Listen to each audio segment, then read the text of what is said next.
हरिः ओम्। श्रीमद् वाल्मीकि रामायणे अयोध्याकांडे चतुर्धिकशततमः सर्गः।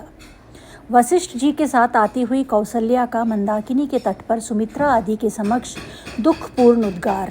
श्री राम, लक्ष्मण और सीता के द्वारा माताओं की चरण वंदना तथा वशिष्ठ जी को प्रणाम करके श्री राम आदि का सबके साथ बैठना। वसिष्ठः पुरतः कृत्वा दारान् दशरथस्य च अभिचक्राम तं देशं रामदर्शनदर्शितः। महर्षि वशिष्ठ जी महाराज दशरथ की रानियों को आगे करके श्री रामचंद्र जी को देखने की अभिलाषा लिए उस स्थान की ओर चले जहाँ उनका आश्रम था। राजपत्न्यश्च गच्छन्त्यो मंदं मंदाकिनीं प्रति ददृशुस्तत्र तत्तीर्थं राम लक्ष्मण सेवितम्। राजरानियां मंद गति से चलती हुई जब मंदाकिनी के तट पर पहुंची तब उन्होंने वहां श्री राम और लक्ष्मण के स्नान करने का घाट देखा। कौसल्या बाष्पूर्णेन मुखेन परिशुष्यता सुमित्रामब्रवीद्दीनां याश्चान्या राजयोषितः। इस समय कौसल्या के मुंह पर आंसुओं की धारा बह चली। उन्होंने सूखे एवं उदास मुख से दीन सुमित्रा तथा अन्य राजरानियों से कहा, इदं तेषामनाथानां क्लिष्टमक्लिष्टकर्मणां वने प्राक्कलनं तीर्थं ये ते निर्विषयीकृताः। जो राज्य से निकाल दिए गए हैं तथा जो दूसरों को क्लेश ना देने वाले कार्य ही करते हैं, उन मेरे अनाथ बच्चों का यह वन में दुर्गम तीर्थ है जिसे इन्होंने पहल स्वीकार किया है। इतः सुमित्रे पुत्रस्ते सदा जलमतन्द्रितः स्वयं हरति सौमित्रिर्मम पुत्रस्य कारणात्। सुमित्रे, आलस्य रहित तुम्हारे पुत्र लक्ष्मण स्वयं आकर सदा यहीं से मेरे पुत्र के लिए जल ले जाया करते हैं। जघन्यमपि ते पुत्र कृतवान् न तु गर्हितः भ्रातुर्यदर्थरहितं सर्वं तद्गर्हितं तूणैः। यद्यपि तुम्हारे पुत्र ने छोटे से छोटा सेवा कार्य भी स्वीकार किया है, तथापि इससे वे निंदित नहीं हुए हैं, क्योंकि सद्गुणों से युक्त ज्येष्ठ भाई के प्रयोजन से रहित जो कार्य होते हैं वे ही सब निंदित माने गए हैं। आद्यायमपि ते पुत्र क्लेशानामतथोचितः नीचानर्थ समाचारम सज्जम कर्म प्रमुंचतु। तुम्हारा यह पुत्र भी उन क्लेशों के योग्य नहीं है जिन्हें आजकल वह सहन करता है। अब श्री राम लौट चलें और निम्न श्रेणी के पुरुषों के योग्य जो दुखजनक कार्य उनके सामने प्रस्तुत हैं उसे वह छोड़ दें। उसे करने का अवसर ही उसके लिए ना रह जाए। दक्षिणाग्रेषु दर्भेषु साददर्शमहीतले पितुरिंगुदिपिण्याकं न्यस्तमायतलोचना।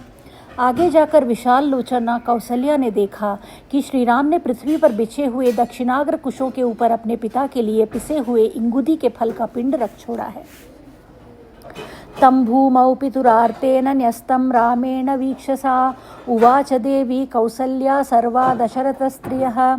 दुखी राम के द्वारा पिता के लिए भूमि पर रखे हुए उस पिंड को देखकर देवी कौसल्या ने दशरथ की सब रानियों से कहा, इदमिक्ष्वाकुनाथस्य राघवस्य महात्मनः राघवेण पितुर्दत्तं पश्यतैतद्यथाविधि।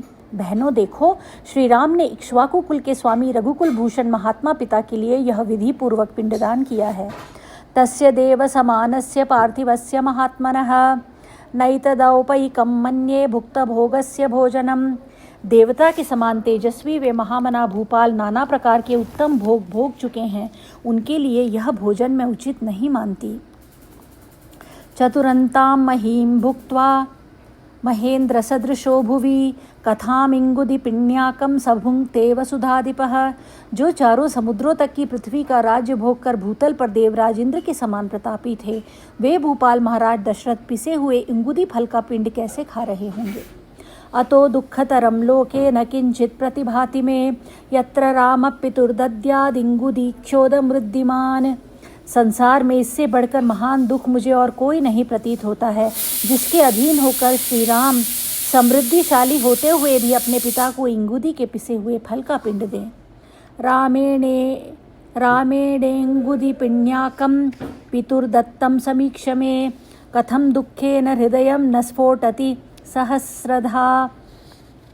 श्री राम ने अपने पिता को इंगुदी का पिण्याक पिसा हुआ फल प्रदान किया है, यह देखकर दुख से मेरे हृदय के सहस्रों टुकड़े क्यों नहीं हो जाते हैं। श्रुतिस्तु खल्वियं सत्यालौकिकी प्रतिभाति में यद्दन्न पुरुषो भवति तदन्नास्तस्य देवताः।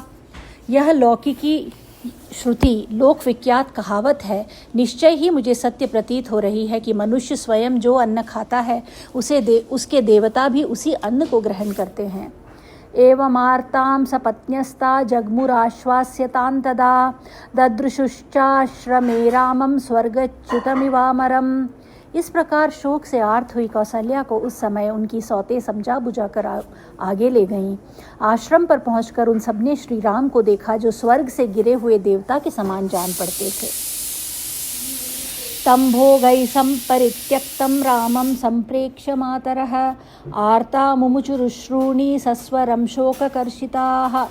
भोगों का परित्याग करके तपस्वी जीवन व्यतीत करने वाले श्री राम को देखकर उनकी माताएं शोक से कातर हो गईं और आर्त भाव से फूट फूट कर रोती हुई आंसू बहाने लगीं।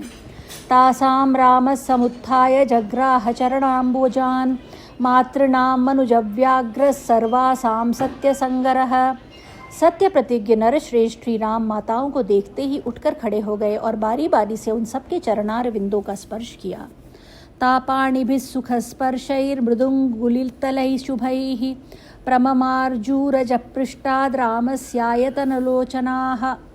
विशाल नेत्रों वाली माताएं स्नेहवश जिनकी उंगलियां कोमल और स्पर्श सुखद था, उन सुंदर हाथों से श्री राम की पीठ से धूल पोंछने लगीं। सौमित्रिरपिता सर्वा मातृ संप्रेक्ष्य दुःखितः अभ्यवादयदासक्तं शनैरामादनन्तरम्। श्री राम के बाद लक्ष्मण भी उन सभी दुखिया माताओं को देखकर दुखी हो गए और उन्होंने स्नेहपूर्वक धीरे धीरे उनके चरणों में प्रणाम किया। यथा रामे तथा तस्मिन् सर्वा ववृतिरे श्रियः वृत्तिं दशरथाज्जाते लक्ष्मणे शुभलक्षणे। उन सब माताओं ने श्री राम के साथ जैसा बर्ताव किया था वैसे ही उत्तम लक्षणों से युक्त दशरथ नंदन लक्ष्मण के साथ भी किया। सीतापि चरणस्तान् सा मुपर संगृह्य दुःखिता श्वश्रूणामश्रुपूर्णाक्षी संबभूवाग्रतस्थिता। तदनंतर आंसू भरे नेत्रों वाली दुखिनी सीता भी सभी सासुओं के चरणों में प्रणाम करके उनके आगे खड़ी हो गई। तां परिष्वज्य दुःखार्ता माता दुहितरं यथा वनवासकृतां दीनां कौसल्या वाक्यमब्रतीत्। तब दुख से पीड़ित हुई कौसल्या ने जैसे माता अपनी बेटी को हृदय से लगा लेती है, उसी प्रकार वनवास के कारण दीन दुर्बल हुई सीता को छाती से चिपका लिया और इस प्रकार कहा। वैदेहराजन्यसुता स्नुषा दशरथस्य च रामपत्नी कथं दुःखं संप्राप्ता विजने वने। विदेहराज जनक की पुत्री राजा दशरथ की पुत्रवधू तथा श्री राम की पत्नी इस निर्जन वन में क्यों दुख भोग रही है। पद्ममातपसंतप्तं परिक्लिष्टमिवोत्पलं कांचनं व्रजसाध्वस्तं क्लिष्टं चंद्रमिवाम्बुदैः। बेटी, तुम्हारे मुख धूप से तपे हुए कमल, कुचले हुए उत्पल, धूल से ध्वस्त हुए स्वर्ण और बादलों से ढके हुए चंद्रमा की भांति श्रीहीन हो गए हैं। मुखन्ते प्रेक्ष्य मां शोको दहत्यग्निरिवाश्रयं भृशं मनसि वैदेही व्यसनारणि संभवः। विदेह नंदिनी जैसे आग अपने उत्पत्ति स्थान काष्ठ को दग्ध कर देती है, उसी प्रकार तुम्हारे इस मुख को देखकर मेरे मन में संकट रूपी अरणि से उत्पन्न हुआ यह शोकानल मुझे जलाए देता है। ब्रुवन्त्यामेव मार्तायां जनन्यां भरताग्रजः पादावासाद्य जग्राह वसिष्ठस्य च राघवः। शोकाकुल हुई माता जब इस प्रकार विलाप कर रही थी, उसी समय भरत के बड़े भाई श्री राम ने वशिष्ठ जी के चरणों में पड़कर उन्हें दोनों हाथों से पकड़ लिया। पुरोहितस्याग्निसमस्यतस्य वै बृहस्पतेरिन्द्र इवामराधिपः प्रगृह्य पादौ सुसमृद्ध तेजसः सहैव तेनोपविवेश राघवः। जैसे देवराज इंद्र बृहस्पति के चरणों का स्पर्श करते हैं, उसी प्रकार अग्नि के समान बड़े हुए तेज वाले पुरोहित वशिष्ठ जी के दोनों पैर पकड़कर श्री रामचंद्र जी उनके साथ ही पृथ्वी पर बैठ गए। ततो जगन्यं सहितैः स्वमन्त्रिभिः पुरप्रधानैश्च तथैव सैनिकैः जनेन धर्मज्ञतमेन धर्मवा नुपोपविष्टो भरतस्तदाग्रजम्।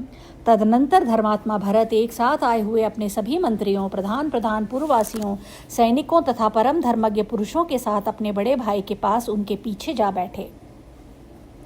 उपोपविष्टस्तु तदातिवीर्यवां तपस्वी वेषेण समीक्ष्य राघवं श्रिया ज्वलन्तं भरतः कृताञ्जलिर्यथा महेन्द्र प्रयत प्रजापतिम। उस समय श्री राम के आसन के समीप बैठे हुए अत्यंत पराक्रमी भरत ने दिव्य दीप्ति से प्रकाशित होने वाले श्री रघुनाथ जी को तपस्वी के वेश में देखकर उनके प्रति उसी प्रकार हाथ जोड़ लिए जैसे देवराज इंद्र प्रजापति ब्रह्मा के समक्ष विनीत भाव से हाथ जोड़ते हैं। किमेश वाक्यम भरतोद्य राघवं प्रणम्य सत्कृत्य च साधु वक्ष्यति इतीव तस्यार्य जनस्य तत्त्वतो बभूव कौतूहलमुत्तमं तदा। उस समय वहाँ बैठे हुए श्रेष्ठ पुरुषों के हृदय में यथार्थ रूप में यह उत्तम कौतूहल सा जाग उठा कि देखें ये भरत जी श्री रामचंद्र जी को सत्कार पूर्वक प्रणाम करके आज उत्तम रीति से उनके समक्ष क्या कहते हैं।